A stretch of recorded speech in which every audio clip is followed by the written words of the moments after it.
রাত তখন আনুমানিক 11টার বেশি হবে। আমি মসজিদের সামনে গিয়ে দেখি আমার মা একা দাঁড়িয়ে আছেন, পুকুরের দিকে তাকিয়ে আছেন। আগের লেখায় আমি বলেছিলাম মসজিদের সামনে একটি পুকুর আছে।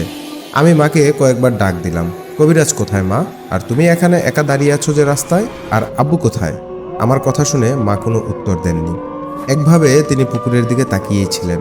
আমি একটু এগিয়ে গিয়ে আম্মুর কাছাকাছি যেতেই আম্মু আমার দিকে ঘুরে দাঁড়ান।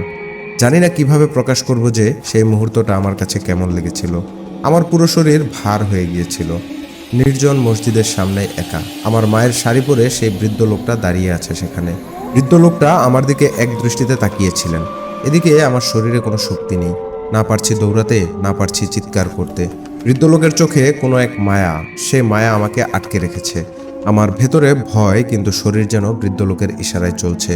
চোখাচোখি হবার মাঝেই হঠাৎ বৃদ্ধ লোকটা এক লাফে পুকুরে নেমে যায়। উনি পানিতে পড়ার 1 সেকেন্ড পরেই আমার কাঁধে কারো হাতের স্পর্শ পাই। আমি হঠাৎ করে ছোঁয়া পেয়ে হুট করে আমি পেছনে তাকাই।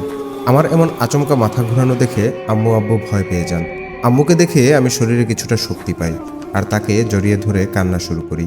পুরুষ মানুষ সহজে কান্না করে না, হয়তো অনেক ভয় পাওয়ার পর কাঁদে, নয়তো অনেক আঘাতে। আমি দুটোই পেয়েছিলাম। এই বৃদ্ধ লোক যেন আমাকে মানসিক আঘাত দিয়ে যাচ্ছে এবং একইভাবে ভয়ও দিয়ে যাচ্ছে।